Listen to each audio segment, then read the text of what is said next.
I'm Cassandra Green, 29 years old, and the night of my engagement party, I stood in a silk dress beside the man I was going to marry when my mother handed me a glass of red wine. She smiled like everything was perfect, but something about that wine, the smell maybe, something made me hesitate. I didn't say anything, just quietly switched glasses with my sister when she wasn't looking. 20 minutes later, that decision may have saved my life. My sister collapsed in front of 70 guests, and by morning, our family would never be the same. Before I go any further, drop a comment and tell me where you're listening from, and don't forget to like and subscribe if you've ever trusted a gut feeling that didn't make sense until much later. I grew up in Portland, Oregon, in one of those stately old homes with big white columns and rose bushes that bloomed just in time for the holiday card photo. My mother, Evelyn Green, had a talent for appearances. Everything in our lives looked beautiful from the outside. Inside that house, though, things were measured differently. Clean lines, perfect posture, neat hair, quiet voices, and no room for failure. My father, Gerald, kept the lights on. He was a CPA who always had a calculator in one hand and a travel mug in the other. He didn't raise his voice. He didn't say much at all. Mom set the tone, and what she wanted was excellence, especially from me. My younger sister, Ashley, was the golden child, 3 years younger blonde like Mom, and naturally graceful in a way I never learned to be. If I got an A, she got applause for a B+. If I played piano at the recital, Mom nodded once. If Ashley ran in a soccer game, she got flowers and ice cream. I heard a lot of Ashley knows how to carry herself, and why can't you take a note like your sister does? By 16, I had stress headaches and a permanent knot in my stomach. I straightened my curls because Mom said natural hair was unprofessional. I stopped drawing too messy, too artsy. I dated boys she approved of, wore clothes she picked. It wasn't until I left for college, a journalism scholarship at Northwestern, that I took a full breath. 4 years away from the judgment, away from the curated house and the calendar filled with country club events. That's where I found real friends, people who liked me for who I was. I grew my curls out again, picked up a camera, started to figure out what made me feel like me. After graduation, I stayed in Chicago. I worked as a staff writer at a digital magazine covering stories that mattered and freelanced photography on the side. I rented a walk-up with loud pipes and a tiny porch, and I loved it. I met Matthew at a cafe off Lakeview after he spilled coffee on my laptop and insisted on replacing it. He was an architect, smart, quiet, easy to be around, and never once flinched at my ambition. 2 years later, he proposed on the lakeshore with a vintage emerald ring. I called my parents that night. Dad said congratulations. Mom said emerald, that's unusual. I suppose diamonds are rather predictable. And just like that, I knew exactly what I was walking into. Matthew came from a family that hugged without asking and showed up early with warm casseroles. My mother, on the other hand, offered to host our engagement party with the same tone she used to organize a charity gala. I told her we wanted something small, just close friends and family. She said she understood. Then she booked the most expensive ballroom in Portland and ordered orchids from Holland. Ashley texted me a few days before the party. Brace yourself. Mom's gone full steam ahead. Champagne towers and string quartets. I told myself it was fine, that I could handle it, that maybe for once she would surprise me. But when we stepped into that ballroom and I saw the guest list, the press of bodies, and the way Mom was scanning the crowd like a general on a battlefield, I knew she hadn't changed. And when she handed me that glass of wine smiling like nothing was wrong, I remembered every time I hadn't listened to my instincts. This time, I did. I switched our glasses. And that's when everything began to unravel. The ballroom looked like something out of a magazine, crystal chandeliers overhead, white linens pressed to perfection music, soft and polished. But under all that sparkle, something wasn't sitting right. Ashley had just taken a sip from the glass that should have been mine. It had happened quickly, a smooth little switch, while no one was watching. I hadn't said anything. I didn't want to cause a scene, not with 70 people around, and my mother floating through the crowd like the queen of the evening. For a while, everything kept moving as planned. The toast was made. Pictures were taken. Laughter drifted between tables. But maybe 20 minutes later, I noticed something out of the corner of my eye. Ashley was holding on to her husband, Jason, her body leaning into him like she couldn't quite keep her balance. He was whispering something to her, one hand on her lower back, guiding her toward a quieter corner. I stepped away from Matthew and his parents murmuring an excuse and made my way across the room. When I reached them, Ashley's face was pale, her forehead damp with sweat, and her eyes looked glassy like she was trying to focus but couldn't. "I think I need the bathroom," she said, her voice thick and slurred. Jason and I each took an arm and helped her down the hallway. She could barely walk straight. By the time we got into the ladies' room, she dropped to her knees and vomited so violently I felt my stomach twist just watching her. Jason hovered in the doorway while I held her hair back. "She had one glass," he kept saying. "She's not drunk. She never drinks more than that." I looked down at my sister, her body trembling, skin clammy. Something wasn't right. This wasn't alcohol. This wasn't the flu. "I'm calling 911, Jason said. He pulled out his phone and walked out to get reception. Ashley slumped against the wall trying to speak, but only managing a broken sentence. Her arms looked limp, her breath shallow. I knelt beside her and held her hand, murmuring her name over and over. The rest of the night moved fast and slow at the same time. Paramedics came. The guests were ushered out. My mother stood off to the side, one hand over her mouth, eyes wide but dry. My father looked stunned, like his brain hadn't quite caught up. The paramedics asked what Ashley had eaten and drank. Jason answered what he could. Then one of them turned to me and asked, "Was she drinking the red wine?" Something cold settled in my chest. "She had mine," I said, quiet as a breath.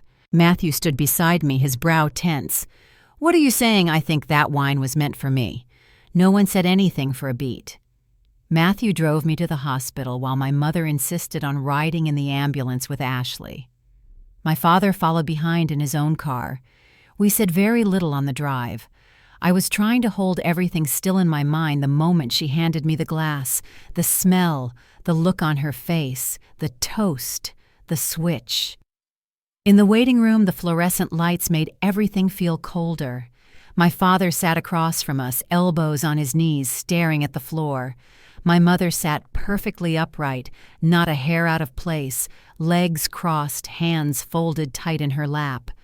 When the doctor finally walked in, Jason stood up fast. "She was drugged," the doctor said, calm but serious. There were sedatives in her system along with something else we're still testing. She had a strong reaction. It could have been worse, but she should recover. No one spoke. Then the police arrived. 2 officers not in uniform, but with badges clipped to their belts. They started taking statements one person at a time. I sat with Matthew on the far side of the waiting room, my hands in my lap, my mouth dry. "I need to tell them," I said. He looked at me. "Are you sure?" I nodded. "They need to know what happened." So when the officer walked over and asked to speak with me, I stood up and followed. We sat in a small consultation room down the hall. I told them everything, how my mother handed me a separate glass, how she said it was because I got headaches from champagne, which wasn't true, how it smelled off, how I switched glasses with Ashley just on instinct. The officer took notes. "Why did you switch the glasses?" she asked. I hesitated. It smelled wrong. I didn't want to embarrass her. I I had a bad feeling. Do you have any reason to believe someone intended to harm you? I glanced down at my hands. Not until now. She was quiet for a moment. Then she asked, "Who gave you the glass?" "My mother, Evelyn Green." They spoke with the medical team and said they'd be reviewing footage from the venue and conducting further interviews. Before we left the room, the officer asked if I'd be willing to give a formal statement the next day. I said yes. Back in the waiting room, I pulled my father aside. We stood near the window, away from the others. "Dad," I said, "what's going on with Mom? Why would she—" He exhaled hard, rubbed his jaw. "She hasn't been well, Cassie. She's been obsessive ever since you announced the engagement." "What does that mean?" "She thinks you're making a mistake, that Matthew's not right for you. She says things when she's upset that—" "Has she seen anyone talk to someone?" He shook his head. "She doesn't believe in therapy. Never has."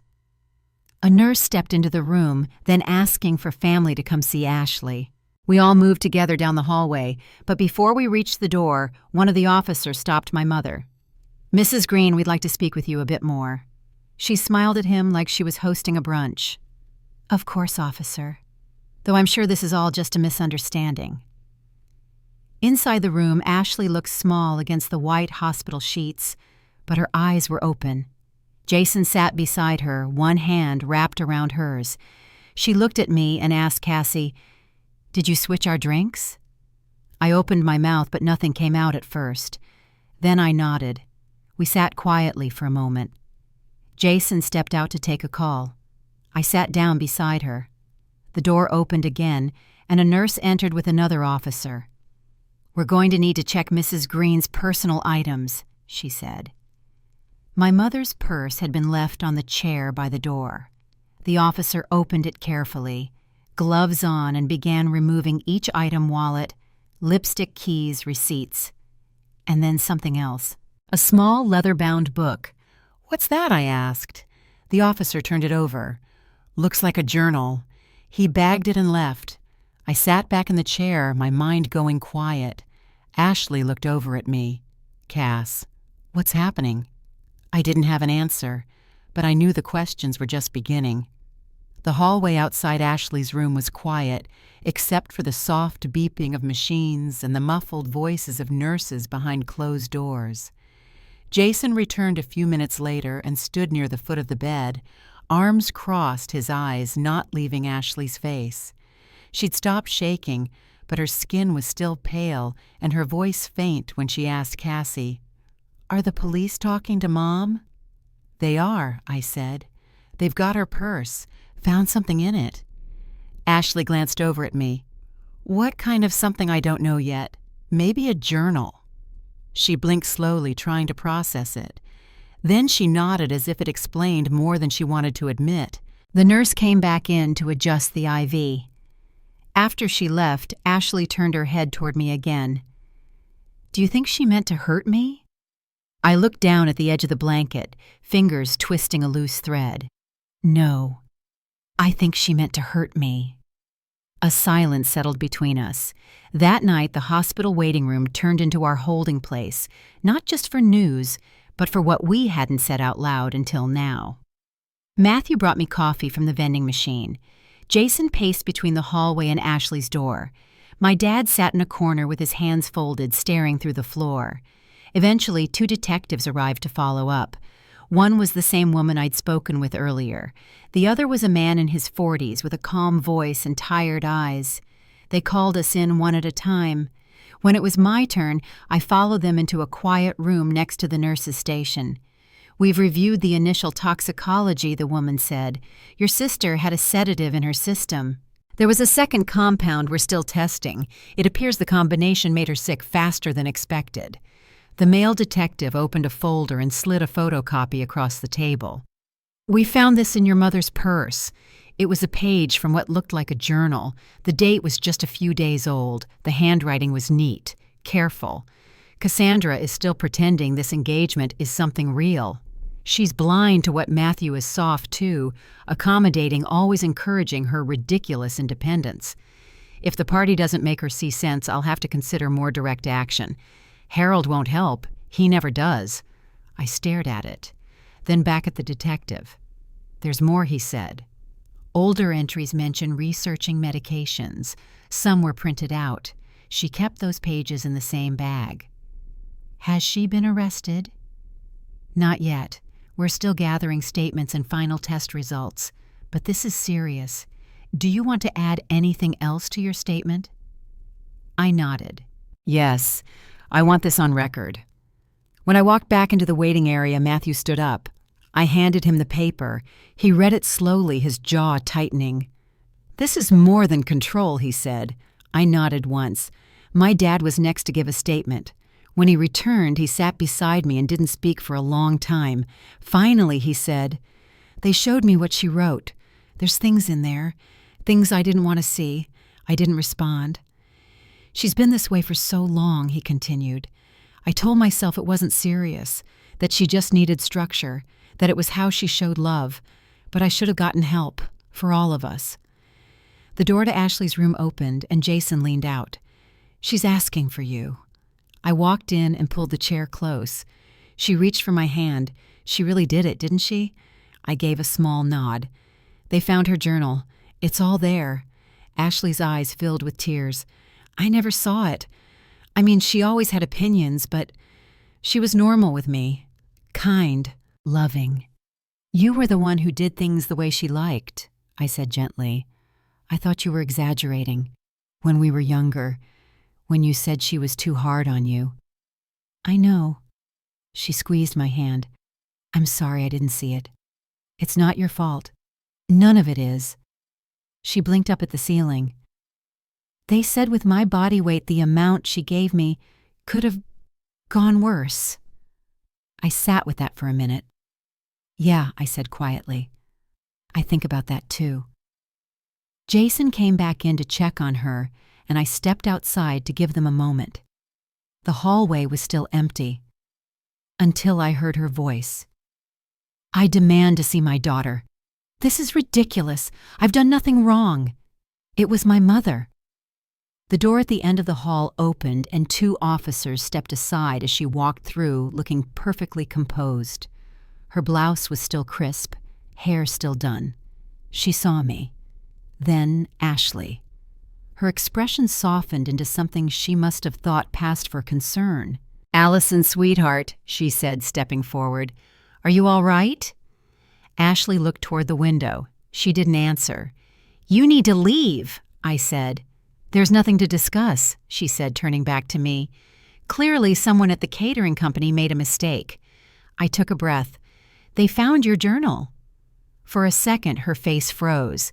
Then she laughed soft and clipped. "That's private." They had no right to read that. Jason stepped into the doorway. "Your daughter was poisoned." She waved a hand. "That's dramatic. It was a mild sedative. Not dangerous." Ashley looked at her. "So you admit you put something in the wine?" "I never said that." "You just did." I said. My mother's tone sharpened. "If anything was in the wine, hypothetically, it was meant to calm you. That's all. I wasn't the one who drank it." She crossed her arms. "This is nonsense. You've always twisted everything I do." "You tried to make me sick," I said, "at my own engagement party." Her jaw clenched. "It was just to make you leave early. That after party your fiancé's friends planned, I didn't want you there. They were going to convince you to move the wedding to Chicago." I frowned. "We never told you about that." She didn't answer. "You went through my phone." She looked away. Ashley spoke softly. "You were never protecting us. You were just protecting your version of how things should be." My mother turned sharply toward her. "Don't start with this. You don't understand." Jason stepped between them. "That's enough. You're upsetting her. You need to leave. This is a family matter." "I am family," he said, "and you're not helping." My dad had appeared behind her, now silent until this moment. "Elizabeth," he said quietly, "that's enough. She looked at him like he'd spoken in another language. "You're all making a mistake," she said. "You've always needed me." "No," I said. "You needed us to need you. That's not the same." Something in her shifted then. Her posture, her eyes, her voice. "You're ungrateful," she snapped. "I sacrificed everything for you, Matthew, and my dad." Both moved toward her as she reached for me. She grabbed my arm, her grip tight. "The nurse called security." "She's the one who did this," Matthew said. "She drugged her own daughter. Security arrived first, then the detectives. They informed her she was being taken in for questioning." "You can't do this," she said, but her voice had changed. The edge was gone. "Harold, please." He stood still. "I'm sorry," he said. "I should have done this years ago." As they led her away, she looked over her shoulder at me. "This isn't over, Cassandra." But it was. At least the part where I believed things could ever go back to the way they were. The night my mother was taken from the hospital in handcuffs, I didn't go home. Matthew and I stayed in the waiting room just down the hall from Ashley's door. A nurse had dimmed the overhead lights. The coffee in the corner carafe had gone cold. I sat curled under a hospital-issued blanket, not sleeping, not speaking, just listening to the hallway noise, to the hum of the vending machine, to the quiet voice in my head that kept asking, "How did it come to this?" Matthew sat beside me, his arm around my shoulders. "I should have known," I said after a long silence. "There were signs. I just didn't want to see them." He didn't answer right away. "You did the right thing," he said, "when it mattered most." Around 5 in the morning, a nurse came by to let us know Ashley had made it through the night without complications. Her vitals were steady. They'd be keeping her another day for monitoring, but she was out of immediate danger. We stopped by her room before heading out for a few hours of rest. She was groggy but awake. Jason sat beside her with a blanket of his own draped over his shoulders. "You okay?" I asked her softly. "I think so," she said. "Still feels like a dream." "It's not," I said, "but you're going to be okay now." She nodded, blinking slowly. As we left the hospital, the air outside felt colder than it should have. The sky hadn't decided yet whether it wanted to be morning. We stayed with Matthew's parents for the next few days. They lived just outside the city in a quiet neighborhood with wide porches and soft-spoken neighbors who didn't ask questions. Catherine made tea in the afternoons. Thomas fixed the guest bathroom door that stuck a little. There was no press at their door, no reminders of the party. It felt like a pause, but not peace. On the third evening, my dad called. We met at a small coffee shop downtown. He looked tired. His jacket hung a little looser. His voice was quieter than I remembered. "The DA wants to move forward," he said. "They'd like you to testify." I held the cup in both hands and stared at the steam. "What happens if I don't?" She might get a lighter sentence. Probation. Court-mandated treatment. He rubbed the side of his face like it ached. "I don't think I'm the one who should tell you what to do. I haven't earned that. You're still my dad." He looked down at the table, then back at me. "Then I'll say this, whatever you choose, make sure it's for your healing, not for her punishment." I didn't answer. The following week, reporters started calling my editor in Chicago. One of them had found my byline on a feature article. The story had leaked and people were talking. I didn't want my name in someone else's version, so I called a local journalist, someone respected, someone careful, and offered to sit down. One interview, my words. We filmed it at Catherine and Thomas's house. Just a sofa, a quiet room, a single camera. The journalist asked simple questions. What happened at the engagement party? What was your relationship with your mother like growing up? What would you like people to understand? I answered everything. I didn't exaggerate. I didn't try to justify. I told the story the way it happened. When it aired, the response was more than I expected. Messages came in from strangers, emails, comments, quiet notes of support. People who said they'd seen pieces of their own lives in mine, daughters, sisters. some who had never spoken a word about what went on in their families. It wasn't closure, but it was something close to being seen. Ashley and I started talking more after that, real conversations, not just updates or holiday plans. We called each other once a week, sometimes more. "I always thought you were so brave," she said during one call. "The way you left, the way you built your life." I sat on the windowsill in Matthew's apartment, the phone pressed to my ear. "I used to think you were the lucky one," I said. "You got her approval, her pride. She controlled me with kindness," Ashley said. But it was still control. I didn't reply. I didn't need to. Matthew and Jason planned a weekend trip, just the four of us, somewhere quiet by the coast. No questions, no headlines, just space to breathe. Ashley and I walked the shoreline while the guys cooked dinner. The tide was low. The sun slid behind the clouds in slow, steady layers. "Do you think she'll change?" Ashley asked. "I don't know," I said. "It depends if she wants to, and if she can." "Dad's filing for divorce," she said. I nodded. "He asked me to help pick out furniture," she added, half smiling. "He's never done that before." We walked for a while without talking. Later that night, I sat on the porch alone while the others cleaned up. I thought about the wedding, the one that had started all of this. The party, the wine, the photos I never posted. It all felt so far away. "I want to do something different," I told Matthew when he joined me. "No ballroom, no guest list we don't care about, just us and the people who love us." He took my hand and nodded. "That sounds perfect." I watched the waves roll in one after the other, soft and steady. The storm had passed, but the rebuilding had only just begun. It had been nearly 2 months since the engagement party. Matthew and I had returned to Chicago. Our apartment felt the same, the photos on the fridge, the stack of books on the coffee table, but I didn't. The first few weeks back, I went quiet. I kept busy with work, but I didn't answer calls I didn't recognize, and I barely touched social media. The interview I'd given had made its rounds, and while most of the messages were kind, I still felt exposed.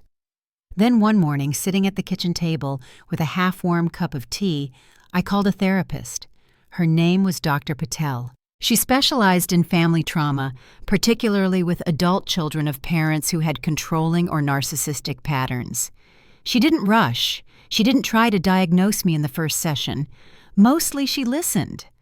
"Hypervigilance," she said gently one afternoon, "is a survival tool. When you've spent years bracing for criticism or control, your body learns to stay on alert. That's not dysfunction.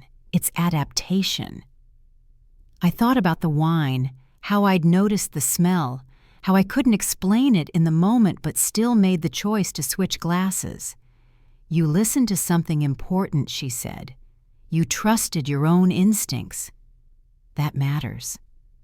Ashley and I talked often now, not out of obligation, because we wanted to.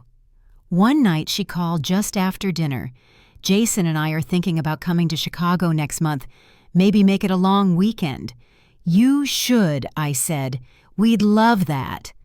There was a pause. Then she said, "Cass, did I ever tell you how scared I was that night? Not just of what was happening to me, but what it meant about Mom." I didn't say anything at first. I kept trying to believe it was a mistake, she went on, that it couldn't be what it looked like. But it was. I leaned back in the chair, phone pressed to my ear. "She's getting treatment now," I said. "That's something." Another pause. "Do you think she understands what she did?" "I don't know," I said. The next morning I had a message from my father. He'd found a small apartment near the river, walking distance from the library. He was asking for help choosing a couch. "I've never bought one on my own," he wrote. "Your mother always handled furniture." Matthew and I stopped by a local showroom that weekend and sent him pictures. He picked the simplest one, gray with wooden legs. "She's really not going to be at the wedding?" Madison asked one afternoon while we were at a dress fitting. "No," I said. "The restraining order is still in place, but even if it weren't, Madison didn't push. She just nodded. "We're keeping it small," I added. "Just 40 guests. Backyard ceremony, maybe the waterfront if the weather's good. Ashley would stand beside me. Madison, too. There'd be no floral arches, no string quartet, no custom monogram napkins, just real friends, real family." Matthew's parents had offered their home for the reception. Catherine was already organizing a potluck-style meal with help from her neighbors. "Simple feels good," I told Matthew one evening as we sat on the couch guest list on our laps. He smiled. "Simple is honest." The legal case was moving slowly. My mother's lawyer had entered a plea guilty on reduced charges with mandatory psychiatric treatment probation and no contact unless I initiated it. The court asked if I wanted to give a victim impact statement. I declined. There wasn't anything left to say in that room that hadn't already been said. A few days before the hearing, I saw her again, just for a moment. She sat on the other side of the conference room, beige sweater hair pulled back, hands folded tightly in her lap. She didn't look up. I didn't speak. Dr. Patel had told me, "You can acknowledge her pain without surrendering your peace." So I did, quietly, without words. That night Matthew made dinner. We ate on the balcony while the sun dipped behind the buildings. "I think I'm ready," I said. "For what?" "To start again. Not just the wedding, everything." He nodded. "I'm right here." In the weeks that followed, I began writing again, personal pieces. One of them, an article about surviving family trauma, was picked up by a major outlet. The response was more than I expected.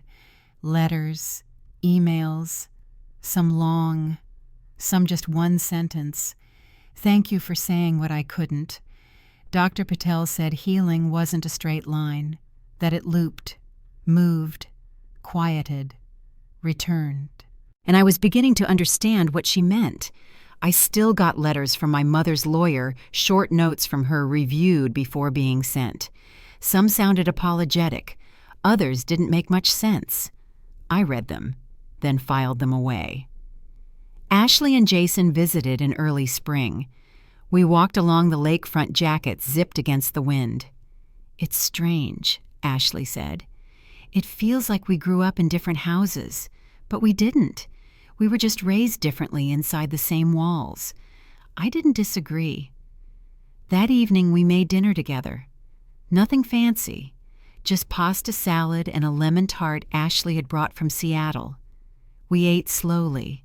We talked easily. And when she hugged me goodbye at the airport, it didn't feel like goodbye. It felt like something new. The courthouse conference room was colder than I expected. Gray carpet, beige walls, a long oak table that looked older than most of the people seated around it. Matthew sat beside me, his hand resting on my knee, steady and warm. Across the room, my mother sat between her attorney and a clinical caseworker. She looked smaller than I remembered. Not fragile exactly, just quieter. Her hair was pinned back, not in its usual polished way, but as if someone else had done it in a hurry. No makeup, no earrings, just a beige sweater, slacks, and flat shoes that didn't make a sound when she walked in. She didn't meet my eyes. Her attorney reviewed the agreement. She would plead guilty to reduced charges, attempted endangerment, not attempted poisoning. In exchange, she would undergo mandatory inpatient psychiatric treatment, remain on probation, and stay under a no-contact order unless I initiated communication. The judge accepted the terms. When asked if I wanted to give a statement, I shook my head. There wasn't anything left to explain. Afterward, as we stood outside the courthouse, a reporter called my name. "Cassandra, do you forgive your mother?" I paused. The wind picked up a little tugging at the hem of my coat. "Forgiveness isn't a moment," I said quietly. "It's a process." We walked away. Back in Chicago, life settled into a rhythm again. Matthew returned to the firm. I picked up new assignments from the magazine. I also started blocking out time each week for writing my own pieces. One of them, a personal essay about growing up under conditional love, got picked up by a major mental health outlet. The comments poured in, not dramatic, just honest. This helped me explain my childhood to my husband. I didn't realize how much I'd been minimizing. I thought I was the only one. I forwarded some of them to Ashley. She replied a few hours later, "You've turned something awful into something useful. That's rare." She and Jason visited again in early summer. They stayed in a rental nearby and came over for dinner on Friday night. After we cleaned up, Ashley and I walked the block while the guys stayed behind to finish dessert. "I talked to Dad yesterday," she said. "He's going to a support group now, spouses of people with personality disorders. How's he doing?" "Better. He said he's learning how to say no for the first time in years." We walked a little farther, passing houses with porch lights glowing low. "He's dating someone," Ashley added. "Nothing serious, just a start." I nodded. "Good." She glanced over. "And you? We're planning the wedding, keeping it small. You inviting Mom, no. The order still stands, but even if it didn't..." "I get it." We turned the corner back toward the house. Later that night, I sat on the edge of the bed lacing up my slippers when Matthew walked in, holding a padded envelope. This came while we were out. The return address was the law office handling my mother's case. Inside was a short letter in my mother's handwriting. The first few lines were neat, careful. She said she was cooperating with her treatment team, that she was doing better, and hoped we were doing well. But by the third paragraph, the tone shifted. She mentioned things from my childhood's small slights, misremembered arguments, and by the last line, she was implying that Matthew had turned me against her. I folded the letter and placed it back in the envelope. Same as the last one Matthew asked. Same pattern, I said. I tucked it in the file folder where I kept the others. Dr. Patel had told me not to throw them away if I didn't want to, but also not to read them more than once. The goal isn't to re-engage, she said. It's to process, with boundaries. So I filed it, then made tea. 2 weeks later, we held the ceremony. The backyard behind Catherine and Thomas's house had been trimmed and swept. White folding chairs, soft strings of light, and a small arch draped in ivy. The air was crisp, the lake breeze gentle. Madison stood beside me, adjusting my sleeve before the music started. "You ready?" she whispered. I nodded. Ashley held my bouquet. Jason and Matthew's brother stood with him. My father waited at the end of the path. His suit was simple, his hands were steady. When he took my arm, he leaned in and said, "I give my blessing to this union of equals." 4 quiet words. But I felt them. When I reached Matthew, everything else faded. We read our vows. We exchanged rings. Catherine hugged me like I was already her daughter.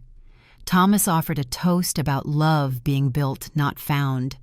There was no champagne tower, no monogrammed menus, just us, the people who stayed. The morning after our wedding, we woke to soft rain tapping on the windows. Matthew was already in the kitchen making coffee. I watched him from the doorway, barefoot, reading glasses perched on his nose, pouring cream into 2 mugs. "You're officially my husband," I said. He looked up and smiled. "Best decision I ever made." We sat together on the couch, still in pajamas, the bouquet from the ceremony wilting slightly in a vase on the counter. It was quiet, peaceful. We didn't talk about the past that morning, not the court dates, not the letters, not my mother, just plans for Portugal. Our honeymoon flight left that evening. When we returned a week later, fall had settled over the city. The trees were turning the breeze a little sharper. Our apartment felt different, not because anything had changed inside it, but because we had. There was a calmness between us, something solid. Matthew unpacked our suitcases while I sorted through the mail. A large envelope had arrived from my publisher. My second article, this one about boundary setting after emotional trauma, was going to print the following week. Dr. Patel had told me to write for myself first. I had. But it turned out I wasn't the only one who needed to hear it. Every week, new messages arrived. From daughters. From sons. From people who'd spent years trying to earn approval that was never going to come. Ashley sent one to me privately. I shared your piece with one of Jason's cousins. She cried, said it explained her whole childhood. We had dinner together later that month, her and Jason, me and Matthew, plus my dad. We made chili. Nothing fancy, just warm food, laughter, stories we'd never shared before. My father looked different now, still quiet but lighter. He'd joined a hiking group. He'd started journaling too. At one point, Ashley asked him if he'd ever considered writing a book. Maybe he said, but I think for now I just want to figure out who I am without her voice in my ear. That night after they left, I sat in bed and reread one of the letters from my mother. It had come a few weeks before the wedding. This one was gentler than the others, less defensive. She wrote about group sessions, said she was cooperating, that she was learning about how patterns repeat themselves across generations. She wrote, "I don't expect forgiveness. I just hope you're well." I put it back in the file folder with the others. The next morning, I brought it up during therapy. Dr. Patel didn't tell me what to do with it. She just asked, "How did it feel to read that one different?" I said, "Still not fully honest, but less sharp. That's progress, even if it's hers, not yours." Ashley called a few days later. She and Jason were thinking about starting a family. She didn't say it outright, but I could hear the hesitation. "I'm scared of becoming her," she said. "I understand," I told her. "I think about that too." Matthew and I had started talking about kids as well. Not tomorrow, but someday. We agreed early on when we were ready we'd both keep going to therapy. We'd read, learn, reflect, do the work. "I don't want to parent from fear," I told him one night. He nodded. "We'll parent from awareness. That's different." In early November, my publisher asked if I'd consider turning the articles into a series, maybe even a book proposal. I said yes.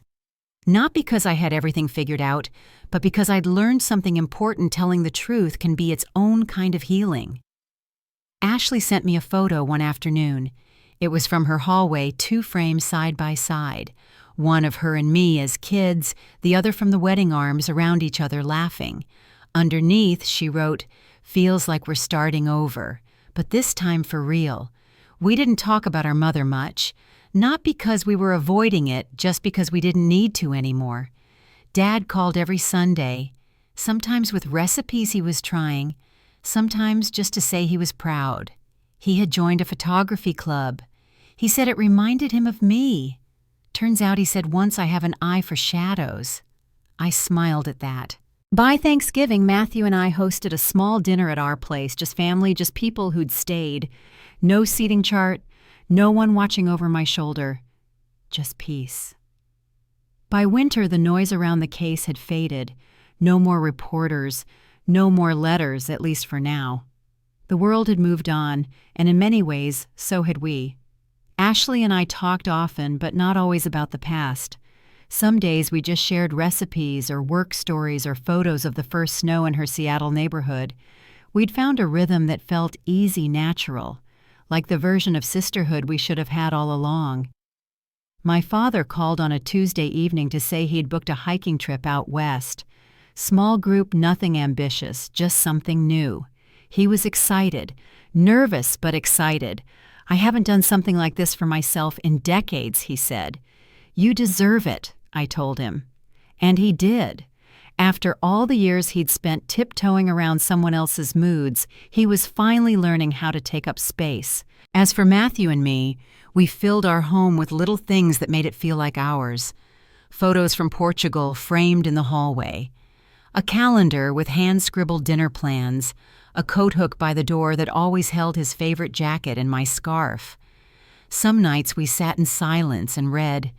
Other nights we talked for hours.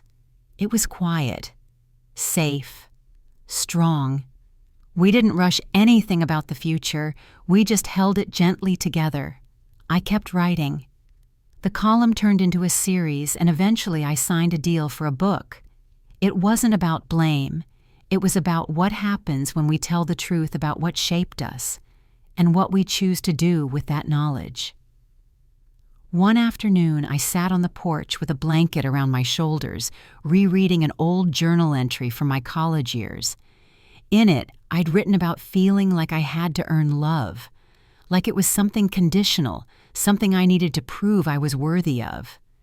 That version of me didn't know what I know now. I know that love doesn't have to be loud to be strong, that you can protect your peace without apologizing for it, and that sometimes healing looks like starting over, not with grand declarations, but with quiet decisions you make every single day. I don't know what kind of relationship, if any, I'll ever have with my mother. That part remains uncertain. What I do know is this: I no longer measure my value by how well I meet someone else's expectations.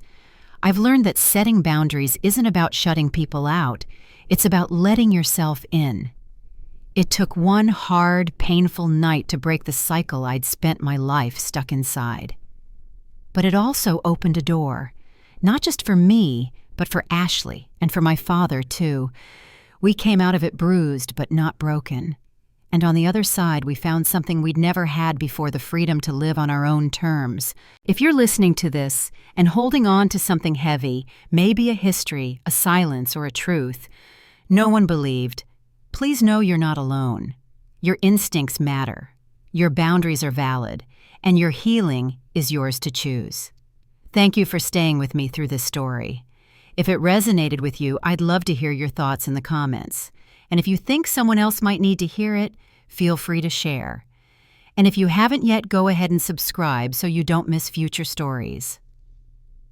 Until next time, take care of your heart and trust your voice. It knows the way.